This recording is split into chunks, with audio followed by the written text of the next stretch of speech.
lagi bersama saya Devita Nurlia Sawitri di podcast Alkeli, anak kelompok 5. Nah, kali ini saya akan kedatangan bintang tamu yang ada di salah satu universitas yang ada di Kalimantan Selatan.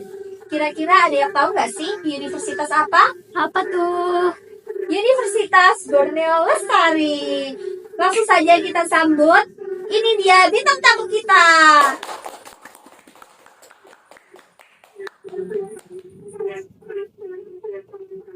Halo Kak, selamat siang. Selamat siang. Sebelum kita masuk ke topiknya, kita akan perkenalan dulu nih. Kakak silakan perkenalkan namanya, dari universitas apa dan semester berapa. Perkenalin nih, nama aku Fitri Rahmawati dari Universitas Borneo Lestari dan kebetulan sekarang baru aja semester 1. Dari semester 1 nih. Semester 1 ini kegiatannya apa aja sih yang ada di kampus dan di rumah? Oh iya, kebetulan kakaknya ini punya rumah sendiri di sini atau ngekos ya? Kebetulan kegiatan aku selama di kampus selain belajar tentunya, aku juga ikut UKM, yaitu UKM tari. Dan kalau di luar kampus, biasanya aku berkumpul sama teman-teman aku nih. Untuk ngekos atau rumah, sekarang sih masih ngekos, tapi nggak tahu untuk beberapa tahun ke depan ya. Siapa tahu punya rumah sendiri ya Iya, di sini. Kan kakak ini dari jurusan farmasi ya? Iya, betul sekali. Oh iya, biasanya di program studi farmasi ini membahas apa aja sih kak? Kalau di semester 1 ini ya, aku belajar tentang kimia, praktikum kimia tentunya, dan juga fisika, dan ada juga botani, yaitu mempelajari tentang bahan alam. Oh, bahan alam. Kira-kira ada nggak ya kak obat-obatan yang ada di alam kita ini? Kira-kira apa gitu obatnya? Obat-obat untuk diare gitu contohnya. Menurut beberapa jurnal yang pernah aku baca nih kan ya, jambu biji itu tidak hanya untuk obat diare, bisa juga untuk anti kanker dan penyakit-penyakit lainnya. Karena kenapa jadi bisa disebut sebagai buah anti kanker? Karena dia tuh mengandung antioksidan yang banyak dan juga ada senyawa lycopene di dalamnya. Namun pengkonsumsian buah jambu biji ini nggak boleh banyak, harus sesuai sama yang disarankan oleh dokter. Nah, cara mengonsumsi buah jambu bijinya itu bagaimana ya kak? Misalnya ada metodenya di jus kak atau dikeringkan terlebih dahulu kak atau bagaimana kak? Setahu aku ya, bisa dimakan langsung dari buahnya, tapi dicuci dulu. Bisa juga dibuat jus dan dengan ditambahkan gula-gula yang ada kan sekarang Tropicana Slim. Itu kan pengganti gula supaya kita tuh nggak kelebihan gula kan ya. Karena di jambu biji yang merah itu tuh ada memiliki kandungan untuk mengontrol kadar gula darah. Jadi kalau misalnya untuk di jus namun kita tambahkan gula lagi, kan jadinya berlebihan gula darah. Alhasil bukan untuk menjadi anti kanker, malah menyebabkan diabetes. Itu untuk cara meminumnya ini apakah ada anjurannya seperti misalnya sehari sekali kah atau sehari 3 kali dan itu misalnya pagi atau malam dikonsumsinya? Untuk waktunya pagi atau malam itu opsional, jadi terserah kita. Namun yang dianjurkan oleh dokter itu maksimal 1 biji 1 hari cukup. Cuma untuk 1 kali sehari. Bisa dikonsumsi jangka panjang, namun harus sesuai takaran. Nah, kira-kira kakaknya ini pernah nggak sih melakukan atau pernah membaca metode penelitian tentang jambu biji ini? Kalau untuk melakukan sih belum ya, karena masih semester 1 juga dan belum tahu bagaimana cara untuk meneliti yang lebih bagus. Namun untuk membaca, aku udah pernah membaca satu jurnal.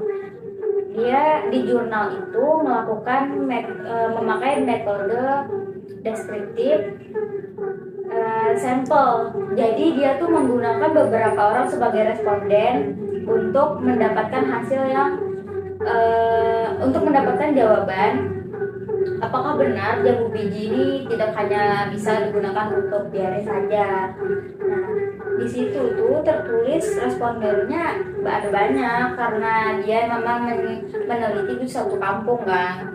Jadi di kampung itu tuh jumlahnya ada 73 responden lah kebanyakan. Nah, di situ tuh lebih banyak wanita yang lebih tertarik dengan penelitian itu sebab biasanya yang lebih sering memberikan pengetahuan nih kepada entah bapak-bapak atau anak-anak tuh kan mesti ibu-ibu kan. Iya. Kalau bapak-bapak ini kan jarang ya. Iya, jadi kayaknya bapak-bapak nih jarang, susah untuk nangkap lah ya. Iya. Jadi ibu gitu banyak memberikan jawaban bahwa oh iya benar ini nih jambu biji tidak hanya digunakan untuk diare saja gitu. Dan juga ada aku membaca jurnal lain kan, di situ tuh tertulis ekstrak jambu biji merah bisa dikombinasikan dengan terapi target dan doxorubicin untuk sel kanker payudara. Nah, jadi terbukti kalau misalnya jambu biji ini tidak hanya digunakan untuk diare saja. Balik lagi ke situ. Ternyata banyak juga ya ilmu yang kita dapat dari jambu biji. Ini hanya sebuah jambu biji tapi bukan hanya ya, ternyata banyak manfaatnya nih. Betul sekali. Dan juga kita nggak hanya bisa menggunakan buahnya saja untuk pengobatan, namun dari daun, batang mungkin dan banyaklah dari jambu bijinya yang bisa kita manfaatkan. Iya. Nah, kakaknya nih maaf ya pernah diare atau mengonsumsi jambu bijinya ini nih untuk mengobati diare itu. Oh, kalau itu ya dulu sih pernah waktu sebelum aku ngekos, waktu lagi di rumah kan, waktu aku lagi diare itu aku dikasih tahu nih sama mamaku kalau ini kamu lagi diare kan, coba kamu makanlah jambu biji ini atau enggak kamu rebuslah itu daun jambu bijinya lalu kamu minum airnya. Setelah beberapa saat kan aku merasa kayak aku merasa perut aku ini udah lumayan enakan dan aku pun udah mulai berhenti diare. Nah dari situ aku percaya kalau memang jambu biji dan daunnya tuh bisa mengobati diare. Nah, ternyata banyak juga ya manfaat dari jambu biji ini dan sudah dibuktikan langsung nih oleh Kakak Fitri. Oh, ternyata banyak juga ya manfaat dari buah jambu biji ini. Bahkan daunnya pun juga bisa loh dimanfaatkan. Nah, karena mungkin sudah habis nih yang akan kita bahas karena memang sudah panjang yang kita bahas. Terima kasih kepada Kak Fitri yang sudah repot-repot berhadir di acara podcast ini. Iya, sama-sama. Baiklah, terima kasih. Sampai jumpa di podcast selanjutnya. Dadah.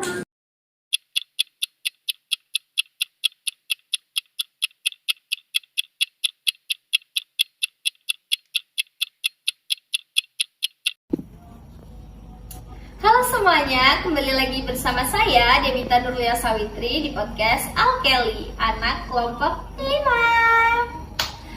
Nah, lagi-lagi kita akan membahas tentang bahan alam dan juga obat-obatan nih. Tentunya obat-obatan dan bahan alam ini berkaitan dengan farmasi dong. Nah, kali ini kita akan kedatangan mahasiswa farmasi dari salah satu universitas yang ada di Kalimantan Selatan. Kira-kira ada yang tahu nggak nih universitas apa? Universitas apa tuh? Universitas Borneo Lestari. Mari kita sambut bintang tamunya.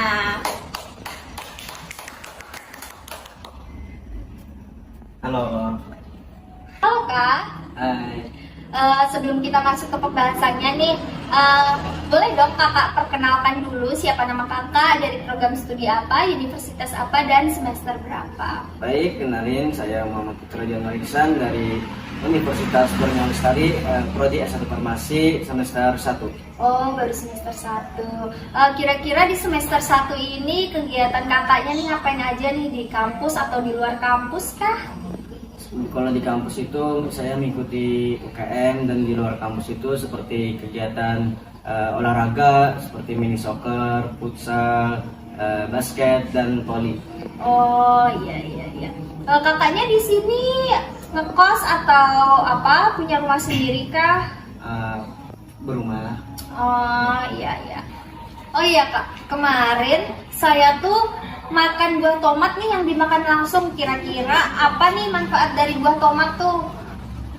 Untuk sepengetahuan saya, buah tomat itu banyak manfaatnya. Selain memutihkan gigi, bisa mencegah sariawan, baik untuk kesehatan kulit, meningkatkan imun, dan melindungi kesehatan mata.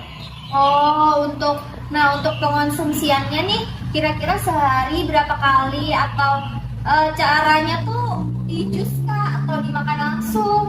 Baik, cara mengonsumsinya dalam sehari itu 75 mg. Cara untuk mengonsumsinya itu langsung makan, bisa juga di jus. Dalam satu gelas jus tomat ini terdapat kandungan apa ya kak kira-kira? Dalam satu gelas jus tomat terdapat kandungan hidrogen peroksida sebesar 4000 kali 10⁹ mol. Oh iya. Nah, untuk saat ini kakaknya sudah melakukan penelitian kah atau sudah banyak membaca jurnal-jurnal yang membahas tentang buah tomat ini nih, atau jus buah tomatnya ini nih? Untuk saat ini saya belum melakukan penelitian karena berhubung saya masih semester 1, jadi saya masih membaca-baca jurnal di internet. Nah, untuk jurnal-jurnal yang sudah kakak baca nih, kira-kira apa sih efek samping dari kandungan buah tomat ini nih, atau jus buah tomat itu? Yakni asam ascorbat dengan berbagai konsentrasi, yakni pada konsentrasi 30%, 70%, dan 100% didapatkan hasil ekstra hormat dengan berbagai konsentrasi efektif dalam pemutihan gigi. Oh gitu.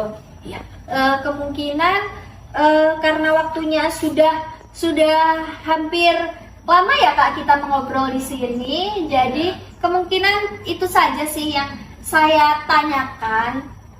Mungkin itu saja sih yang dapat kita bahas pada podcast kali ini. Sekian, terima kasih, sampai jumpa di podcast selanjutnya. Dadah.